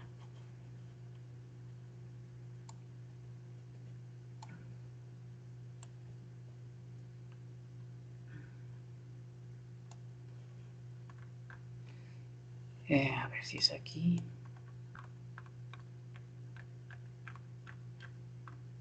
Sí.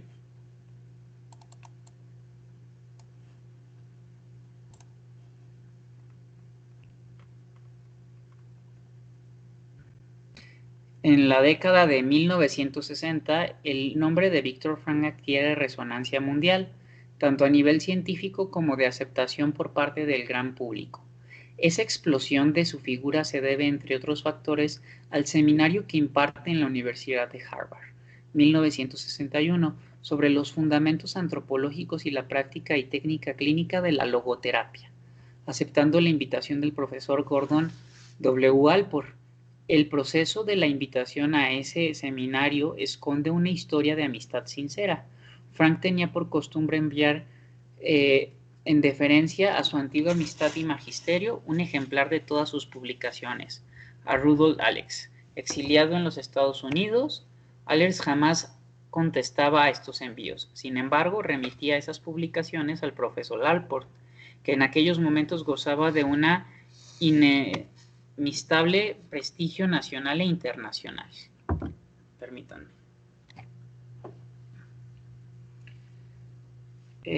Por la lectura de esas publicaciones, Allport conoció al talentoso científico de Frank y lo invitó a su famosa cátedra. Aquel seminario representaba un punto de inflexión en la difusión del pensamiento y las obras de Viktor Frankl por sus aportaciones psicológicas y su bien ganada fama de orador profundo y ameno. Se convierte en un conferencista reclamado en todos los continentes y en diversidad de foros. A partir de esa época, los datos documentados de su currículum resultan abrumadores: 30 libros publicados, casi todos traducidos al menos a 4 o 5 idiomas, 175 visitas a distintas universidades de 34 países, alienta, atiende y preside a los nacientes institutos y fundaciones sobre la logoterapia que se erigen en países de los 5 continentes. Es nombrado director del Instituto de Logoterapia de la Universidad de San Diego, California, y profesor visitante de Harvard, Stanford, Pittsburgh, Filadelfia, Dallas. Recibe la distinción de doctor honoris causa por 29 universidades. Y como la vida da muchas vueltas, con el tiempo, Frank alcanzó una elevadas cotas profesionales, a pesar de perder por piedad filial aquella ventajosa ocasión para emigrar a Estados Unidos. El mismo Frank es consciente de su carácter de encrucijada asentida. Permítanme nuevamente. Evidentemente, el campo de concentración fue mi real prueba de madurez. No estuve obligado a presentarme. Hubiese podido escapar de ello y emigrar a tiempo a Norteamérica. Hubiese podido desarrollar la logoterapia en América, pudiendo cumplir con la misión de mi vida, pero no lo hice. Y así llegué a Austin. También su vida pudo quedar desbaratada en cualquier rincón de cualquier campo, pero aún así supondría un buen salario existencial como recompensa del cumplimiento de los deberes de hijo. Frank suele contar la historia de Janusz Kochman, el doctor polaco que dirigió un orfanato en Varsovia. Koskas no es un tipo muy conocido, aunque está representado en una conmovedora estatua en Yad Vashem, en Jerusalén.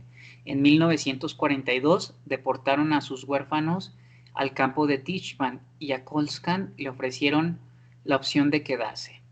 Desestimó la oferta y subió al tren que los deportaba, con 2 pequeños huérfanos en sus brazos, mientras les contaba historias alegres. Lo mataron por solidaridad con los huérfanos. En ese caso, ese gran hombre no sobrevivió a causa de su sentido de la vida, murió por él. Otros héroes reales fueron asesinados por defender a un compañero, o por ocupar el lugar de otro recluso en la fila, o por negarse a cumplir una orden de la SS para agredir a otra persona, o por dar un trozo de pan a un niño hambriento. En cualquier caso, los prisioneros lo sabían muy bien. Los mejores de entre nosotros no regresaron de los campos. Austin todavía reforzó en Frank otra convicción, en forma de lección existencial, el valor madurativo del sufrimiento aceptado. El meollo de esas enseñanzas se refleja bellamente en la película La Lisa de Schilder. Schilder y el oficial alemán del gueto parten desde la misma ambición desmedida y sin escrúpulos, con los mismos deseos de enriquecerse sin reparar en ningún medio, lícito o ilícito, humano o cruel. Las dos entran en contacto con la misma cruda realidad del sufrimiento de los judíos, comercian con las mismas personas y cometen idénticas barbaries. La cercanía de ese sufrimiento a uno, al oficial, le endurece el corazón hasta niveles inhumanos, mientras al otro, a Schilder, se le ablanda y enternece. No es el sufrimiento en sí mismo el que hace madurar al hombre, es el hombre el que da sentido al sufrimiento. Al fin de la película, entre dramático y teatral, Schilder grita arrepentido por no haber salvado otra vida, una vida más. Daría cualquier cosa por salvar solo una vida. Las enseñanzas cuajadas en el sufrimiento se conmueven y compadecen ante el dolor de una persona, de cualquier persona. No es el horror del holocausto en su conjunto, es la suma incontable de millones de ilusiones truncadas, de amores vacíos, de dignidades abatidas, de tormentosos sinsentidos, los que conmueve a los hombres curtidos en el sufrimiento. Y no fue un hombre, fueron millones. Aunque las cifras bailan según las distintas fuentes, los autores coinciden en señalar que el número de no judíos muertos es superior al de judíos. No obstante, se puede afirmar con rotundidad y justicia que el holocausto fue una persecución contra los judíos, pero también perecieron católicos, cristianos, musulmanes. Frank lo explicaba de una manera muy clara y concisa, como suelo decir. No todas las víctimas fueron judíos, pero todos los judíos fueron víctimas. No es lo mismo, por supuesto, ser católico que judío. Sin embargo, en homenaje a todas las víctimas, nos resulta fácil descubrir un punto de encuentro. Ambos les rezamos al Dios de Abraham. Pues al Dios de Abraham, rico en misericordia, que devuelve bien por mal, humildemente le suplico que fecunde el bien, que alimenta la lectura de este libro y se digne a conceder una nueva primavera de paz a esta atribulada humanidad. José Benigno Freire, profesor de Psicología de la Personalidad, Departamento de Educación, Universidad de Navarra. Sí, este es el autor que hizo el prólogo de este libro más actual, chicos y chicas, en su edición. ¿Sale? Entonces, bueno, como ustedes ya han estado escuchando a lo largo de esta lectura que su servidor y algunas de sus compañeras estuvieron leyendo, vámonos empapándonos, ¿no? Vámonos empapándonos con lo que fue la vida de este autor. La clase de hoy era pesada en cuanto a que ustedes sostenieran su atención porque era una lectura larga, ¿sí? Pero esta es una lectura que hacemos normalmente cuando estamos en clases, ¿sí? En clases presenciales, y no quería no hacer esta lectura con ustedes, ¿no? Aunque sea detrás de las pantallas, pues espero que cada uno de ustedes pues haya tratado de prestar la mayor atención posible, ¿sí? Detrás de su pantalla a esta lectura, ¿sí? Porque va a ser muy importante respecto a lo que vamos a desarrollar sobre la teoría de este autor, chicos y chicas. Vayan percatándose nuevamente de qué han sentido, de qué han percibido, ¿sí? Con esta lectura, ¿sí? Llévenselo de tarea, cómo vamos hasta aquí, chicos y chicas.